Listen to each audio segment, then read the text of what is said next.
नमस्कार। आपका अखबार के इस अंक में आपका स्वागत है। मैं हूं प्रदीप सिंह। कौवे और कोयल में अंतर कैसे पता चलता है? देखने में दोनों एक जैसे लगते हैं। फ़र्क पता चलता है जब वो बोलते हैं। कोयल की बोली और कौवे की बोली ये बता देती है कि क्या है। ऐसे ही है जब हमारे संत महात्मा, पूज्य संत महात्मा बोलते हैं तो उनकी वाणी बताती है कि वो वास्तविक संत हैं या नहीं। उनका जो आध्यात्मिक ज्ञान होता है वो उन्हें सबसे अलग करता है और बताता है कि ये पूज्यनीय है। लेकिन कुछ फर्जी भी होते हैं। एक है ऐसा जिसका नाम है अविमुक्तेश्वरानंद। वो अपने को शंकराचार्य कहता है। उसके पट्टाभिषेक पर सुप्रीम कोर्ट ने 2022 में रोक लगाई थी। 13 अखाड़ों ने कहा कि ये फर्जी वसीयत के आधार पर शंकराचार्य बन रहा है। ज्योतिष पीठ का शंकराचार्य अपने को घोषित करवा लिया। ये मामला सुप्रीम कोर्ट से अभी ख़त्म नहीं हुआ है, बंद नहीं हुआ है मामला। अखाड़ों ने कहा कि जो प्रक्रिया होती है शंकराचार्य के चयन की, नियुक्ति की, उसका पालन नहीं किया गया। लेकिन अब ये देश भर में घूम रहा है शंकराचार्य बना हुआ और भाषा बोलता है पाकिस्तानियों की। आपको सनातन धर्म पर बोलते हुए ये सुनाई नहीं देगा जल्दी। राजनीतिक विषयों पर बोलते हुए ज़रूर सुनाई देगा। इसका हल्का सा इलाज अखिलेश यादव के समय उत्तर प्रदेश पुलिस ने किया था, लेकिन ठीक इलाज हुआ नहीं लगता है। इसलिए इसका मन और ज़्यादा बढ़ गया है। ये अपने को प्रधानमंत्री नरेंद्र मोदी का एक तरह से राजनीतिक प्रतिद्वंदी मानता है। ये वो भाषा बोलता है जिसको पाकिस्तान पसंद करता है। ये वो भाषा बोलता है जो देश विरोधी बोलते हैं।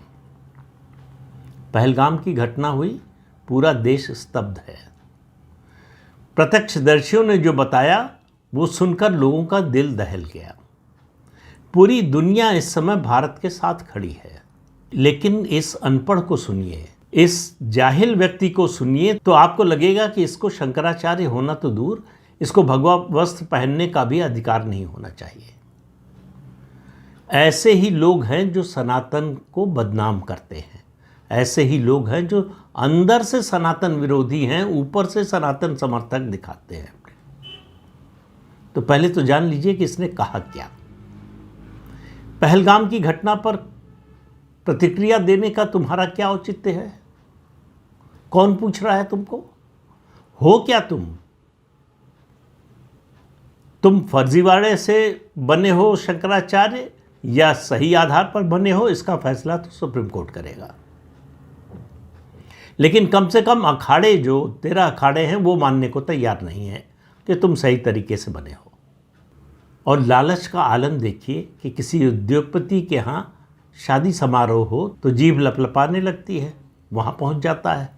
आपने देखा नहीं होगा कि हिंदुत्व पर जब भी हमला होता है उसके विरोध में ये खड़ा हो, उसके विरोध में ये बोले। तो ये पहलगाम की घटना को लेकर हमला किस पर कर रहा है? प्रधानमंत्री नरेंद्र मोदी और केंद्र सरकार पर, जिसकी हिम्मत अभी तक विपक्ष के नेताओं ने भी नहीं की।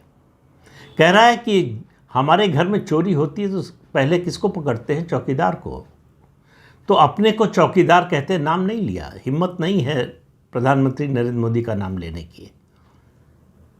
अंदर से डरपोक है तो नाम नहीं लिया।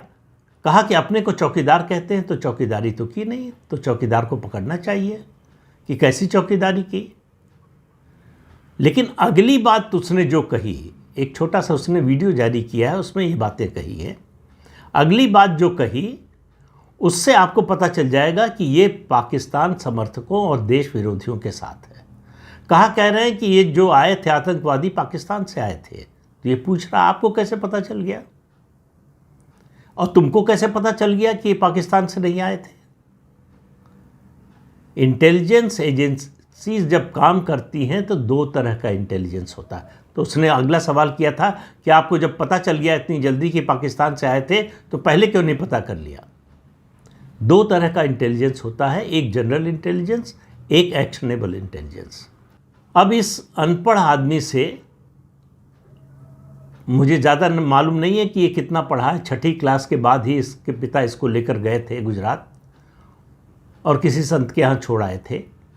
वहाँ पर कुछ जो है धार्मिक आध्यात्मिक पुस्तकों का अध्ययन किया इसने। उसके बाद शिष्य बन गया स्वामी स्वरूपानंद सरस्वती का, और उनके समाधि लेने से पहले ही अपना पट्टाभिषेक करा लिया, ऐसा इस पर आरोप है।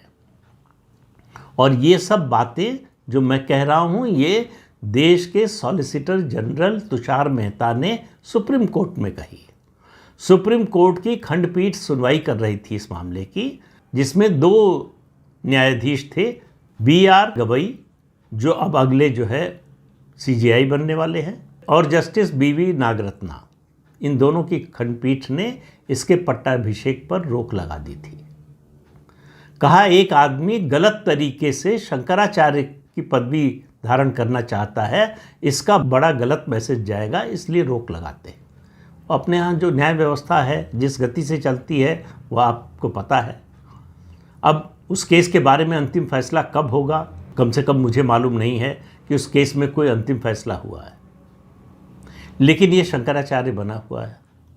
स्वामी स्वरूपानंद, ये सब लोग जानते हैं कि वो कांग्रेस समर्थक थे, कांग्रेस के प्रति उनका झुकाव था, कांग्रेस की मदद करते थे।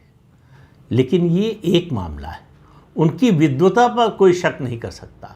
हिंदुत्व और सनातन की रक्षा के लिए और उसके प्रचार प्रसार में उनका जो योगदान है उससे कोई इनकार नहीं कर सकता। लेकिन ये आदमी किस तरह का है इसकी बातों से पता चलता है। राजनीतिक बात करते हुए भी कोई भी संत महात्मा राजनीतिक बात भी कर सकता है, ऐसी कोई रोक नहीं है। उसको भी अभिव्यक्ति की स्वतंत्रता का अधिकार मिला हुआ है संविधान से। लेकिन जो बात बोल रहा है उससे पता चलता है कि गहराई कितनी है, इसकी समझ कितनी है। तो इस आदमी की समझ किसी विषय की नहीं है। राजनीति की बात तो छोड़ ही दीजिए। इसको पता नहीं कोई निजी खुन्नस है प्रधानमंत्री नरेंद्र मोदी से, या जो भी हो, हर समय उनके खिलाफ जहर ही उगलता रहता है। लेकिन प्रधानमंत्री का बड़प्पन देखिए कि जब ये उद्योगपति के यहाँ शादी में गया तो उन्होंने, चूंकि शंकराचार्य के पद पर ये अपने होने का दावा कर रहा है, इसलिए चरण स्पर्श किए। लेकिन जो छोटा आदमी होता है, मन से छोटा, दिमाग से छोटा और व्यक्तित्व से छोटा, उस पर इन बातों का कोई असर नहीं होता। दूसरी बात इसने जो कही वो सुनकर आपको और आश्चर्य होगा। उसने कहा कि ये दावा कर रहे हैं कि सिंधु जल समझौता जो है रोक दिया है, तो पानी जो है पाकिस्तान का रोक दिया है। मजाक उड़ा रहा था, कह रहा था कि सवाल ये है कि क्या आपके पास ऐसे उपाय हैं कि पानी रोक सके। पता नहीं किस विशेषज्ञ से पूछा, कह रहा है मैंने विशेषज्ञों से पूछा। अब वो विशेषज्ञ पाकिस्तान में बैठे थे या ISI के हेडक्वार्टर में बैठे हुए थे, ये पता नहीं। विशेषज्ञों का कोई नाम नहीं लिया उसने कि किस विशेषज्ञ ने कहा। वो कह रहा है कि वो विशेषज्ञ कह रहे हैं कि ऐसा कोई इंतज़ाम नहीं है, और आज और अभी से हम अगर प्रयास शुरू करें तो इसमें 20 साल लगेंगे। अब ये मूर्खता की पराकाष्ठा है। 2016 से इस पर काम हो रहा है। मैंने अपने पिछली वीडियो में विस्तार से बताया था कि कहाँ कहाँ कितना काम हो चुका है, लेकिन इस व्यक्ति को तो कुछ पता है नहीं, और इसको पता करने की ज़रूरत भी नहीं है। इसको एक एजेंडा चलाना है। ये कांग्रेस और गांधी परिवार के एक सदस्य का करीबी बताया जाता है, तो ये पॉलिटिकल एजेंडा चलाता है। इसको सनातन धर्म से कोई लेना देना नहीं है। इसका सनातन धर्म के बारे में कोई बात नहीं करता, सनातन धर्म की रक्षा की कोई बात नहीं करता। ऐसी बातें करता है जिससे, सनातन धर्म के बारे में भी जब बोलता है तो ऐसी बातें करता है जिससे सरकार को मुश्किल में डाला जा सके। ये सरकार इस देश के लोगों ने चुनी है, जनादेश प्राप्त करके आई है, कोई तुम्हारे मेहरबानी से नहीं आई है। लेकिन ये सब बातें समझने के लिए यहां कुछ होना चाहिए, जिसका नितांत अभाव लगता है। ये जब भी बोलता है जब इसको संत वेश में लोग देखते हैं तो कोयल समझते हैं, जैसे ही बोलता पता चलता है कि अरे ये तो कौवा बोल रहा है। ये है इसकी हालत। और मेरा मानना है कि ऐसे लोगों से बड़ा दुश्मन सनातन धर्म का कोई नहीं है, समाज का कोई नहीं है। तो इनका क्या किया जाना चाहिए? मुझे तो एक ही उपाय नजर आता है, और वो है इनका सामाजिक बहिष्कार। हमारे जो शंकराचार्य हैं और जो हुए हैं वो महान विभूतियां हुई हैं।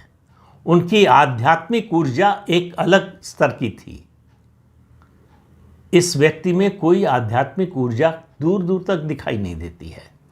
ये जो जिले और मोहल्ले के पॉलिटिशियन होते हैं उनकी तरह बात बोलता है, उनकी भाषा बोलता है, और हर समय ऐसी बात बोलता है जिसका इस्तेमाल देश विरोधी लोग कर सके, जिसका इस्तेमाल सनातन विरोधी लोग कर सके। ये उनको मौका देता है, ये उनका एजेंडा चलाता है। सनातन समाज के जो संत हैं, महंत हैं, शंकराचार्य हैं, अखाड़ों के जो प्रमुख हैं, उन सबको मिलकर ऐसे व्यक्ति के खिलाफ खड़े होना चाहिए। इसको पद से तुरंत हटाया जाना चाहिए। इसका जो सही स्थान है वहां इसको पहुंचाया जाना चाहिए, वरना ये जहर उगलता रहेगा, समाज को जहरीला बनाने की कोशिश करता रहेगा। इससे अगर आप कोई उम्मीद करते हैं कि ये कोई अच्छी बात बोलेगा, देश हित की बात बोलेगा, समाज के हित की बात बोलेगा, सनातन के हित की बात बोलेगा, तो आप धोखा खाएंगे। तो ऐसे कालनेमियों से सावधान रहने की जरूरत है। तो ये दरअसल न केवल जिस पीठ का शंकराचार्य होने का दावा कर रहा है, ज्योतिष पीठ का, उसका अपमान कर रहा है, बल्कि हमारे शंकराचार्य, श्रद्धेय शंकराचार्य स्वरूपानंद सरस्वती जी की आत्मा को भी चोट पहुंचा रहा है, उनकी विरासत का भी अपमान कर रहा है। ये उनका स्थान लेना तो दूर, उनका शिष्य होने लायक भी नहीं है। अदालत क्या करेगी, कब करेगी, पता नहीं, लेकिन संत समाज को ऐसे लोगों को चिन्हित करके और उन्हें दंडित करने का काम करना चाहिए। ये सवाल किसी व्यक्ति का नहीं है। एक व्यक्ति के किसी पद पर बन जाने या नहीं बनने से कुछ नहीं बदलने वाला, लेकिन अगर पानी में एक बूंद जहर पड़ जाए तो वो पानी जानलेवा हो सकता है। तो उस जहर को रोकना बहुत ज़रूरी है। बात फिर कह रहा हूँ, इसकी नहीं है कि कौन किस पद पर है। ऐसा व्यक्ति नहीं आना चाहिए जो अंदर से सनातन विरोधी हो, ऊपर से जो है मुलम्मा उसने चढ़ा रखा हो सनातन समर्थक का, सनातन संरक्षक का। तो मेरी जो लोग इस पीठ में आस्था रखते हैं उनसे भी ये अपील है, उनसे भी ये आशा है कि सच्चाई को समझेंगे। आप पीठ का सम्मान कीजिए, पीठ के प्रति जो भी आदर भाव हो उसको बनाए रखिए, लेकिन इस व्यक्ति के प्रति नहीं। ये क्योंकि ये आपके सम्मान का अधिकारी नहीं है, और इसको अभी रोका नहीं गया तो ये और जहर फैलाएगा, और जो देश विरोधी, सनातन विरोधी शक्तियां हैं इसका और इस्तेमाल करेंगी, अभी भी कर रही हैं। तो बात केवल बाहर के दुश्मनों की नहीं है, जो भीतर के दुश्मन हैं वो और ज़्यादा खतरनाक होते हैं। उनसे सावधान रहने की, उनसे बचने की ज़रूरत है, और उनकी सच्चाई को बाहर लाने की ज़रूरत है। सुधार तभी होगा, और सुधार ऐसे ही कदमों से शुरू होगा। ऐसे जो नकली सनातन समर्थक हैं उनका पर्दाफाश हो। तो इस अंक में इतना ही। अगले अंक में फिर मिलेंगे किसी नए मुद्दे के साथ। तब तक के लिए अनुमति दीजिए। आपसे अनुरोध है कि चैनल देखिए, शेयर कीजिए, लाइक कीजिए और सब्सक्राइब जरूर कीजिए। नमस्कार।